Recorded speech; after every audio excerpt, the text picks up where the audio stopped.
ఇర్మియా గ్రంథము 49వ అధ్యాయము. అమ్మోనునకు శిక్ష. ప్రవచనము. అమ్మోనును గూర్చి ప్రభువిట్లు చెప్పెను. ఇశ్రాయేలు కుమారులేమైరి? అతనికి వారసులు లేకపోయెనా? వారు తమ దేశమును ఎందుకు కాపాడుకోలేదు? మిల్కోమును కొలుచు ప్రజలు గాదు తెగవారి మండలమును జయించి అందు స్థిరపడుటకు ఎట్లంగీకరించిరి? నేను అమ్మోనీయుల రాజధాని అయిన రబ్బా నగరము యుద్ధనాదమును ఆలించునట్లు చేయు రోజులు వచ్చుచున్నవి. అది నాశమగును, దాని గ్రామములు కాలి నేలమట్టమగును. అప్పుడు ఇశ్రాయేలీయులు తమ దేశమును ఆక్రమించుకొనిన వారి వద్ద నుండి తిరిగి తమ దేశమును స్వాధీనము చేసుకొందురు. హెష్బోను పౌరులారా విలపింపుడు. హాయి నాశమైనది. రబ్బా మహిళలారా శోకింపుడు. గోనె తాల్చి శోకగీతమును ఆలాపింపుడు. కలవరముతో అటూనిటూ పరుగెత్తుడు. మీ దేవుడైన మోలేకును అతని యాజకులతోనూ అధిపతులతోనూ ప్రవాసమునకు కొనిపోవుదురు. విశ్వాసఘాతకులైన మీ ప్రజలు ప్రగల్భములు పల్కనేలా? మీరు మీ శక్తిని నమ్ముకొని మమ్మెవరు ముట్టడింపగలరని పలుకుచున్నారు. నేను నలువైపుల నుండి మీ మీదికి భీతిని కొనివత్తును. మీలో ప్రతివాడును బ్రతుకు జీవుడా అని పారిపోవును. మీ సైన్యమును మరలా ప్రోగుచేయువాడెవడునూ ఉండడు. కాని కాలము గడిచిన పిదప నేను అమ్మోనుకు మరలా అభ్యుదయమును వసగుదును. ఇది ప్రభువునైన నా వాక్కు. ఎదోమునకు శిక్ష. ప్రవచనము. ఎదోమును గూర్చి ప్రభువిట్లు నుడివెను. తేమాను ప్రజల విజ్ఞానము అంతరించెనా? వారి జ్ఞానులు ఉపదేశము చేయలేరా? వారి తెలివి అడుగంటెనా? దేదాను పౌరులారా, మీరు పారిపోయి దాగుకొనుడు. ఏసావు వంశజులను శిక్షించు కాలము వచ్చినది కనుక నేను వారిని దండింప పూనుకొంటిని. ద్రాక్ష పండ్లు కోయువారు కొన్ని పండ్లు వదిలివేయుదురు. రాత్రిలో దొంగిలించువారు వారికి వలసిన వస్తువులను మాత్రమే కొనిపోవుదురు. కాని నేను ఏసావు వంశజులను పూర్తిగా కొల్లగొట్టుదును. వారు దాగియుండు తావులను బట్టబయలు చేయుదును. కనుక వారిక దాగుకోజాలరు. ఎదోమీయులెల్లరూ నాశమైరి, వారిలో ఎవడునూ మిగులడు. మీరు మీ అనాథ శిశువులను నాకు ఒప్పగింపుడు. నేను వారిని కాపాడుదును. మీ వితంతువులను నేను సంరక్షింతును. శిక్షకు గురికానక్కరలేని వారు కూడా ఇప్పుడు శిక్షను అనుభవింపవలెను. మరి మీరు దండనమునెట్లు తప్పించుకొందురు? మీరు శిక్షాపాత్రములోని పానీయమును త్రాగి తీరవలెను. బోస్రా నగరము ఎడారియగును. ప్రజలు దానిని చూచి వెరగందుదురు. దానిని ఎగతాళి చేయుదురు. దాని పేరును తిట్టుగా వాడుకొందురు. దాని చుట్టుపట్లనున్న గ్రామములను పాడగును. ఇది ప్రభువునైన నా వాక్కు. ఏదోము, ప్రభువు నుండి నేను ఈ సందేశము వింటిని. ప్రభు వార్తావహుని జాతుల వద్దకు పంపెను. వారెల్లరూ సైన్యములతో నీ మీదికి వచ్చి దాడి చేయవలెనని కబురు చెప్పించెను. ప్రభువు నీ బలమును నాశము చేయును. నిన్ను జాతులలో బలహీనపరచి తృణీకారమునకు గురిచేయును. నీ గర్వమే నిన్ను పెడత్రోవ పట్టించినది. నీవు తలచినట్లుగా ఇతరులు నీకు భయపడుటలేదు. మీరు ఎత్తైన కొండ కొమ్ముల మీద వసింతురు. మీరు గరుడ పక్షి వలె ఉన్నతమున వసించినను ప్రభువు మిమ్ము క్రింద పడత్రోయును. ఇది ప్రభువు వాక్కు. ప్రభువు ఇట్లనెను. ఎదోము పాడువడును. దానిని చూచిన వారెల్లా వెరగంది విస్తుపోవుదురు. సొదొమ గొమొర్రాలకును వాని దాపులోని నగరములకును పట్టిన దుర్గతియే ఎదోమునకును పట్టును. అచటైక ఎవడునూ వసింపడు. ఇది ప్రభువునైన నా వాక్కు. సింహము యొర్దాను నదీ తీరమునందలి దట్టమైన అడవులలో నుండి పచ్చని పంట పొలములలోనికి వచ్చినట్లే నేనును ఎదోమీయుల మీదికి వచ్చెదను. వారు నాకు వెరచి తమ దేశము నుండి పారిపోవుదురు. అప్పుడు నేనెన్నుకొనిన నాయకుడు ఆ భూమి నేలును. నాతో పోల్చదగిన వాడెవడు? నన్ను సవాలు చేయువాడెవడు? నన్నెదిరింపగలవాడెవడు? నేను ఎదోమీయులకు ఏమి చేయుదునో వినుడు. తేమాను పౌరులకు ఏమి చేయుదునో ఆలింపుడు. విరోధులు వారి పిల్లలను కూడా ఈడ్చుకొని పోవుదురు. ఎల్లరూ వారిని చూచి భీతిల్లుదురు. ఎదోము కూలినప్పుడు భీకరనాద ముప్పతెల్లగా భూమి కంపించును. ఆ దేశము ఆర్తనాదము రెల్లు సముద్రము దాకా వినిపించును. గరుడపక్షి రెక్కలు విప్పి దిగి వచ్చినట్లే శత్రువులు బోస్రా మీదికెత్తి వత్తురు. ఆ దినమున ఎదోము సైనికులు ప్రసవించు స్త్రీవలే భీతిల్లుదురు. దమస్కునకు శిక్ష. ప్రవచనము. ప్రభువు దమస్కును గూర్చి ఇట్లనెను. హమాతు, ఆర్ఫాదు నగరముల ప్రజలు ఘోర వార్తలు విని కలవరము చెందిరి. వారు విచార సాగరమున మునిగి శాంతిని కోల్పోయిరి. దమస్కు ప్రజలు బలమును కోల్పోయి పారిపోయిరి. వారు ప్రసవించు స్త్రీవలే బాధకును దుఃఖమునకును గురి అయిరి. ఆ సుప్రసిద్ధమైన నగరము, ఆనందమునకు నిలయమైన ఆ నగరము పాడుబడినది. ఆ దినమున ఆ నగర యువకులను నడివీధులలోనే చంపుదురు. దాని సైనికులెల్లా కూలుదురు. నేను దమస్కు ప్రాకారములకు నిప్పంటింతును. బెన్హదదు ప్రాసాదమును కాల్చివేయుదును. సర్వశక్తిమంతుడను ప్రభువునైన నా వాక్కిది. అరబ్బు తెగలకు శిక్ష. ప్రవచనము. కేదారు తెగలను గూర్చియు బబులోనియా రాజగు నెబుకద్నెజరు జయించిన హసోరు మండలమును గూర్చియు ప్రభువిట్లనెను. మీరు కేదారు తెగల మీదికి దాడి చేయుడు. తూర్పు జాతులను నాశము చేయుడు. వారి గుడారములను, తెరలను, మందలను, గుడారములోని వస్తువులను అపహరింపుడు. వారి ఒంటెలను పట్టుకొనుడు. భీతి మిమ్ము చుట్టిముట్టియున్నదని వారితో చెప్పుడు. హసోరు ప్రజలారా, మీరు దూరముగా పారిపోయి దాగుకొండని ప్రభువుడనైన నేను హెచ్చరించుచున్నాను. నెబుకద్నెజరు మిమ్ము నాశము చేయుటకు వ్యూహము పన్నెను. మనము సురక్షితముగా వసించు ఈ ప్రజలపై దాడి చేయుదము. వీరి నగరమునకు ద్వారమును అడ్డుగడెలను లేవు. దానికి రక్షణము లేదని అతడు పలుకుచున్నాడు. మీరు వారి ఒంటెలను గొర్రెలను తోలుకొని పొండు. చెంపల వెంట్రుకలను కొరచగా కత్తిరించుకొను ఆ ప్రజలను నేను నలుదిక్కులకు చెదరగొట్టుదును.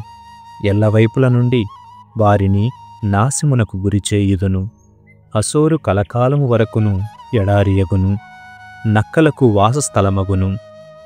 అచటనిక ఎవడును వసింపడు. ఇది ప్రభువునైన నా వాక్కు. ఏలామునకు శిక్ష. ప్రవచనము. సిద్కియా యూదాకు రాజైన వెంటనే ప్రభువు ఏలామును గూర్చి నాతో ఇట్లు చెప్పెను. సర్వశక్తిమంతుడైన ప్రభువు వాక్కిది. నేను ఏలామునకు బలకారణమైన విలుకాండ్రను వధింతును. అన్ని దిక్కుల నుండి వెనుగాలులు ఏలాము మీదికి ఊయిచున్నట్లు చేయుదును. ఆ దేశ ప్రజలు ఎల్ల ఎడలా చెల్లా చెదరగుదురు. దాని కాందీసీకులు తలదాచుకొనని దేశమే ఉండదు. ఏలాము ప్రజలు తమ్ము చంపగోరు శత్రువును చూచి భయపడుదురు. నేను మహాకోపముతో వారిని తుదముట్టింతును. వారి మీదికి సైన్యములను పంపి వారిని మట్టుపెట్టుదును. వారి రాజులను నాయకులను సంహరించి ఏలాము దేశమున నా సింహాసనమును నెలకొల్పుదును. కాని రానున్న రోజులలో ఏలామును మరలా వృత్తిలోనికి తెత్తును. ఇది ప్రభువునైన నా వాక్కు. 50వ అధ్యాయము. బబులోనియా పతనము, ఇశ్రాయేలునకు దాస్య విముక్తి. బబులోనియాను గూర్చి దాని ప్రజలైన కల్దీయులను గూర్చి ప్రభువు నాకీ సందేశమును వినిపించెను. మీరు సకల జాతులకి వార్త వినిపింపుడు. జెండానెత్తి ఈ సంగతిని ప్రకటింపుడు. ఈ విషయమును రహస్యముగా నుంచకుడు. బబులోనియా కూలినది. దాని దైవములైన బేలు మర్దూకు పడిపోయెను. దాని విగ్రహములకు అవమానము ప్రాప్తించెను. అసహ్యకరమైన ప్రతిమలు నాశమయ్యెను. ఉత్తరము నుండి వచ్చిన జాతి బబులోనియాను నాశము చేసి ఎడారి కావించును. నరులును మృగములును అచటి నుండి పారిపోవుదురు. అటనిక ఎవడునూ వసింపడు. ఆ కాలమున యూదా, ఇశ్రాయేలు ప్రజలు శోకించుచు తమ ప్రభువునైన నన్ను వెదకుచు నా యొద్దకు తిరిగి వత్తురు. వారు సియోనునకు మార్గమేది అని అడిగి అటు ప్రక్కకు పయనము చేయుదురు. వారు ప్రభువుతో శాశ్వత నిబంధన చేసుకొందురు. దానిని మరలా భంగపరుపరు. నా ప్రజలు కొండలలో కాపరి తప్పిపోనిచ్చిన గొర్రెల వంటివారు. వారు గొర్రెల వలె కొండ నుండి కొండకు తిరుగుచు తమ వాసస్థలమును మరచిపోయిరి. వారికి ఎదురుపాడిన వారెల్లా వారిని మ్రింగివేసిరి. వీరు ప్రభువు మీద తిరుగబడిరి. కనుక మేము చేసిన పని తప్పు కాదు. వీరి పితరులు ప్రభువును నమ్మిరి. వీరును అతని కంటి పెట్టుకొని ఉండవలసినదని వారి శత్రువులు పలుకుదురు. మీరు బబులోనియా నుండి పారిపొండు. కల్దీయుల నేల నుండి వెడలిపొండు. మందలకు ముందు మేకపోతులు నడుచునట్లు ముందు నడువుడి. నేను ఉత్తరము నుండి మహాజాతుల బృందమును తోడ్కొని వత్తును. వారు బబులోనియా మీదికి దాడి చేయుదురు. తమ దండులను బారులు తీర్చి ఆ దేశమును జయింతురు. వారు నేర్పరులైన వేటకాండ్ర వంటి వారు. వారు విసరిన బాణములు గురి తప్పవు. శత్రువులు బబులోనియాను కొల్లగొట్టి అచటి నుండి తమకు వలసిన వస్తువులనెల్లా కొనిపోవుదురు. ఇది ప్రభువునైన నా వాక్కు. బబులోనియులారా, మీరు నా ప్రజలను దోచుకొంటిరి. మీరు ఆనందముతో కొంగుచు కళ్ళమును త్రొక్కు ఆవువలెను, సకిలించు గుర్రము వలెను తిరుగాడుచున్నారు. కాని మీ మహానగరమే అవమానము చెంది సిగ్గుపడును. జాతులలో బబులోనియా ఎందుకును కొరగానిదగును. ఆ దేశం ఎండిపోయి ఎడారియగును. నా కోపము వలన బబులోనియా నిర్మానుష్యమగును. అది మరుభూమి అగును. అటువైపు వెళ్ళిన వారెల్లా ఆ దేశమును గాంచి వెరగంది విస్తుపోవుదురు. ధానుష్కులారా, బబులోనియా చుట్టూ బారును తీరుడు. అది ప్రభువునైన నాకు ద్రోహము చేసినది కనుక మీరు దానిమీద బాణములు రువ్వుడు. ఆ నగరము చుట్టూను యుద్ధనాదము చేయుడు. ఇప్పుడు బబులోనియా లొంగినది. దాని ప్రాకారములు బురుజులు కూలినవి. నేను బబులోనియుల మీద పగ తీర్చుకొందును. మీరును వారికి ప్రతీకారము చేయుడు. వారితరులకు కీడు చేసినట్లే మీరును వారికి కీడు చేయుడు. ఆ దేశమున పైరు వేయనీయకుడు, కోత కోయనీయకుడు. అచట వసించు పరదేశులు శత్రువుల ముట్టడికి భయపడి స్వీయ దేశమునకు పారిపోవుదురుగాక. ఇశ్రాయేలీయులు సింహములు తరిమిన గొర్రెల వంటి వారు. మొదట అస్సిరియా రాజు వారి మీదికి దాడి చేసెను. అటు తరువాత బబులోనియా రాజు వారి ఎముకలను కొరికివేసెను. కావున సర్వశక్తిమంతుడను ఇశ్రాయేలు దేవుడనైన నేను అస్సిరియా రాజును వలె నెబుకద్నెజరును అతని రాజ్యమును దండింతును. నేను ఇశ్రాయేలీయులనడు గొర్రెలను వారి పచ్చిక పట్టులకు కొనివత్తును. వారు కర్మేలు కొండ మీదను బాషాను మండలమునను మేయుదురు. ఎఫ్రాయిము గిలాదు సీమలలో సంతుష్టిగా భుజింతురు. ఆ దినములు వచ్చినప్పుడు ఇశ్రాయేలీయులలో తప్పులు చూపట్టవు. యూదా ప్రజలలో దోషములు కనిపింపవు. నేను ప్రాణములతో బ్రతుకునిచ్చిన ప్రజల దోషములనెల్లా నేనే మన్నింతును. ఇది ప్రభువునైన నా వాక్కు. బబులోనియా పతనము. ప్రభువిట్లనుచున్నాడు, మెరతాయీము, పెకోదు ప్రజలను ముట్టడించి వధింపుడు. నేను ఆజ్ఞాపించిన కార్యములెల్లా చేయుడు. ఇది ప్రభువునైన నా వాక్కు. దేశమున యుద్ధనాదము వినిపించుచున్నది. ప్రజలను ఊచకోత కోయుచున్నారు. బబులోనియా తన సుత్తెతో ప్రపంచమును చావమోదెను. కాని ఇప్పుడు ఆ సుత్తె ముక్కముక్కలయ్యెను. ఆ దేశమునకు పట్టిన దుర్గతిని చూచి జాతులెల్లా కంపించెను. బబులోనియా, నీవు నన్నెదిరించితివి, కాని నీకు తెలియకుండానే నేను పన్నిన ఉచ్చులలో చిక్కుకొంటివి. నేను నా ఆయుధాగారమును తెరచి రౌద్రముతో నా శస్త్రములను చేతబట్టి తిని. సర్వశక్తిమంతుడను ప్రభువునైన నేను బబులోనియాలో చేయవలసిన పనియున్నది. నలువైపుల నుండి బబులోనియాను ముట్టడింపుడు. దాని ధాన్యాగారములను తెరవుడు. కొల్ల సొమ్మును ధాన్యరాశుల వలె ప్రోగుజేయుడు. ఆ దేశమును శాపము పాలు చేసి సర్వనాశము చేయుడు. అచట దేనిని వదిలిపెట్టవలదు.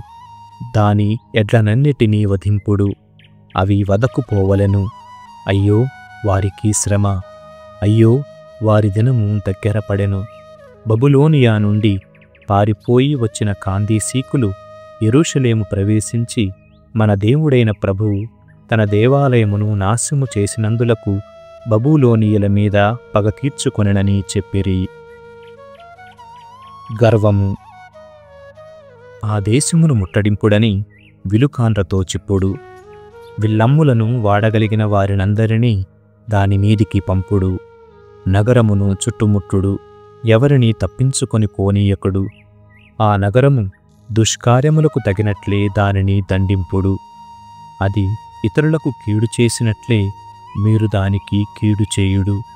అది పొగరుతో కన్ను మిన్ను కానక పవిత్రుడను ఇశ్రాయేలు దేవుడనైన నా మీద తిరుగబడినది. కావున దాని యువకులను వీధులలో చంపుదురు. ఆ దినమున దాని సైనికులనెల్లా నాశము చేయుదురు. ఇది ప్రభువునైన నా వాక్కు.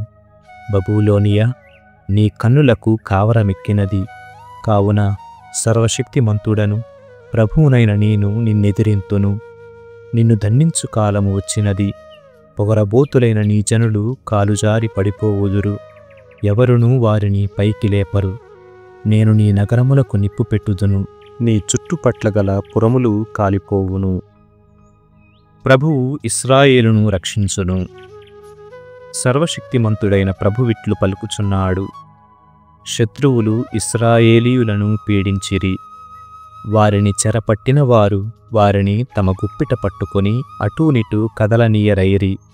కాని వారిని చెర నుండి విడిపించువాడు బలాఢ్యుడు.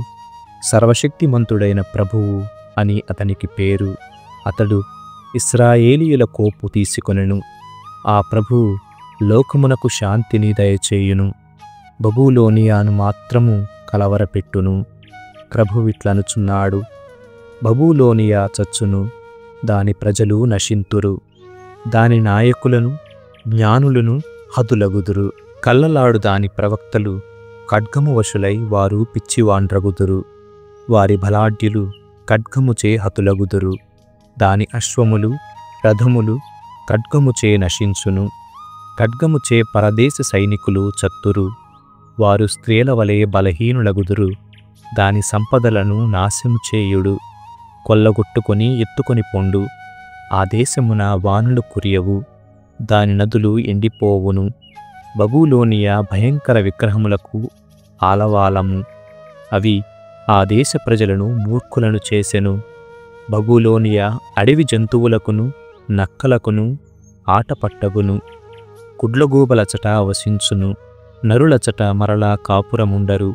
అది కలకాలము ఎడారిగా ఉండిపోవును.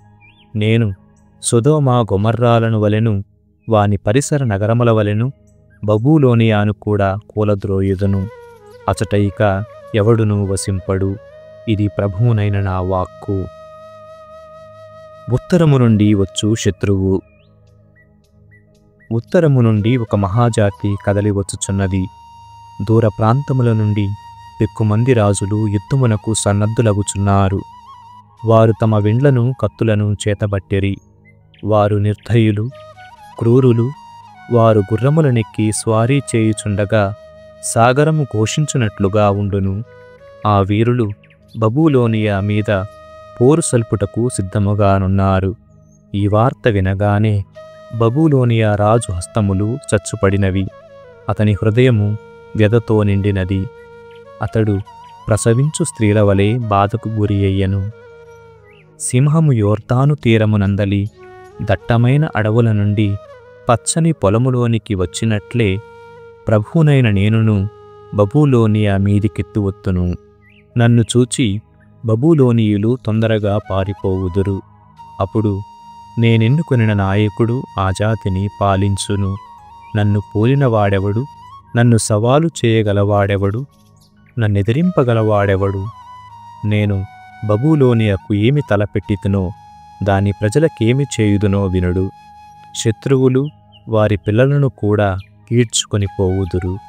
ఎల్లరును వారిని చూచి వెరగందుదురు. బబులోనియ కూలినప్పుడు భీకరనాదము ఉప్పతిల్లగా భూమి కంపించును. ఇతర జాతులు ఆ దేశము ఆర్తనాదమును ఆలించును. విలాపగీతాలు 3వ అధ్యాయము. శిక్ష, పశ్చాత్తాపము, ఆశాభావము. నేను ప్రభువు కోపదండనకు గురి అయి బాధలను చవిచూచితిని. ఆయన నన్ను నెట్టుకొని పోయి వెలుగు ఏమాత్రము లేని చీకటిలో నడిపించెను. నా మీద చేయి చేసుకొని దినమెల్లా నన్ను కొట్టెను. నా శరీరము నా చర్మము కృషించిపోవునట్లు చేసి నా ఎముకలను విరగగొట్టెను. దుఃఖమయము విషాదపూరితమునైన చెరలో నన్ను బంధించెను. నన్ను నిర్బంధపెట్టి పూర్వమే గతించిన వారు నివసించు చీకటిలో నేను వసించినట్లు చేసెను. ఆయన నా చుట్టూ కంచె వేసెను. సంకెళ్లతో నేను బందీనైతిని. ఇక తప్పించుకోజాలను. నేను సాయము కొరకు పెద్దగా అరచి గీ పెట్టినను ఆయన నా ప్రార్థన ఆలింపలేదు. ఆయన రాతి గోడలతో నా మార్గమును నిరోధించెను. నా త్రోవకు అడ్డములు పెట్టెను. ఎలుగు బంటి వలె నా కొరకు పొంచియుండెను. సింగము వలె నా మీదికి దుమికెను. నన్ను త్రోవ నుండి ప్రక్కకు తరిమి ముక్కలు ముక్కలుగా చీల్చివేసి అక్కడనే వదిలివేసెను. తన విల్లు వంచి నా మీదికి బాణములెక్కు పెట్టెను. తన అమ్ముల పొదిలోని బాణములను నా శరీరమున గుచ్చుకున్నట్లు రువ్వెను. ప్రజలెల్లరూ నన్ను చూచి నవ్వుచున్నారు. దినమెల్లా నన్ను ఎగతాళి చేయుచున్నారు. ఘోర శ్రమలే నాకు అన్నపానీయములైనవి. ఆయన నా మొగమును నేల మీద పెట్టి రుద్దెను. నన్ను బండల మీద పడవేసి నా పండ్లు రాలగొట్టెను. నేను శాంతి సంక్షేమములను విస్మరింపవలసి వచ్చినది. నా సత్తువ క్షీణించిపోయినది. ప్రభువు మీద నమ్మకము తొలగిపోయినదనుకుంటిని. నేను బాధామయుడను నిరాశ్రయుడను అను తలపులు నాకు విషతుల్యములైనవి. నా ఆత్మకు నిత్యమా తలపులే తట్టుచున్నవి. నేను విషాదమును మునిగితిని. కాని ఈ అంశమును తలంచుకొనగా నాకు మరలా నమ్మకము కలుగుచున్నది. ప్రభువు ప్రేమ గతింపలేదు. ఆయన కరుణ సమసిపోలేదు. ప్రతి ఉదయమున ఆయన ఆ భాగ్యములు క్రొత్తగా దయచేయును. ఆయన నమ్మదగిన తనమంత గొప్పది. ప్రభువు నాకు భాగధేయము కనుక నేను ఆయనను నమ్మెదను. తన్ను నమ్ము వారికి తన్ను వెదకు వారికి ప్రభువు మేలు చేయును. కావున మనము ప్రభువు రక్షణము కొరకు ఓపికతో వేచియుండుట మేలు. మనము బాల్యము నుండియే ఈ ఓపికను అలవరుచుకొనుట మంచిదే. ప్రభువు మనలను కడగండ్ల పాలు చేసినప్పుడు మనం ఏకాంతముగాను మౌనముగాను కూర్చుండవలెను. నిరీక్షణ ఆధారము కలుగునేమోనని ఆయన బూడిదలో మూతి పెట్టుకొనవలెను. ఆయన మనలను చంపలు వాయించి అవమానమున ముంచిన మనము సహింపవలెను. ప్రభువు నరులను శాశ్వతముగా పరిత్యజింపడు. ఆయన మనలను దుఃఖము పాలు చేసినప్పుడును మహాప్రేమతో మనలను కరుణించును. నరులను బాధించి దుఃఖపెట్టుట వలన ఆయనకు ప్రీతి కలుగదు. శత్రువులు దేశములోని బందీలను కాళ్ల క్రింద పడవేసి త్రొక్కినప్పుడు, మహోన్నతుని లెక్క చేయక నరుల హక్కులను భంగపరచినప్పుడు, న్యాయస్థానమున న్యాయమును చెరచినప్పుడు ప్రభువు గమనించి తీరును. ప్రభు అనుమతి లేనిదే ఎవరునూ కార్యములను జరుపజాలరు. మహోన్నతుని ఆజ్ఞ వలననే మంచి కాని చెడ్డ కాని జరుగును. దేవుడు మన పాపములకు మనలను శిక్షించినప్పుడు మనము ఫిర్యాదు చేయనేలా? మనము మన మార్గములను పరిశీలించి చూసుకొని ప్రభువు వద్దకు తిరిగి వత్తము. స్వర్గములోని దేవుని వైపు మనసు త్రిప్పి చేతులెత్తి ఇట్లు ప్రార్థింతము: మేము నీ మీద తిరుగబడితిమి, పాపము కట్టుకొంటిమి, నీవు మమ్ము క్షమింపవైతివి. నీ కోపము నిన్ను మా నుండి మరుగుపరచెను. నీవు మమ్ము వెన్నాడి నిర్దయతో చంపివేసితివి. నీవు ఆగ్రహమును మేఘము వలె కప్పుకొంటివి. మా ప్రార్థనలు ఆ మబ్బులోనికి ప్రవేశింపజాలవయ్యను. నీవు మమ్ము లోకములోని ప్రజలకు చెత్త దిబ్బను చేసితివి. మా శత్రువులు మమ్ము గేలి చేసి అవమానించిరి. మేము భయాపాయములకు గురి అయితిమి, వినాశమున చిక్కితిమి. నా ప్రజల దుస్థితిని చూడగా నా నేత్రముల నుండి కన్నీరు ఏరులుగా పారుచున్నది. ప్రభువు స్వర్గము నుండి క్రిందికి పారచూచి మనలను గమనించు వరకు నా కన్నీళ్లు ఏటి వలె ఎడతెగక ప్రవహించుచూనే ఉండును. నగరములోని స్త్రీలకు పట్టిన దుర్గతిని చూచి నా హృదయము వ్యధ చెందుచున్నది. శత్రువులు నన్ను నిష్కారణముగా ద్వేషించి పక్షిని వలె వేటాడిరి. వారు నన్ను సజీవునిగా గోతిలో పడత్రోసి దానిని బండతో కప్పివేసిరి. నీళ్లు నన్ను ముంచివేసెను.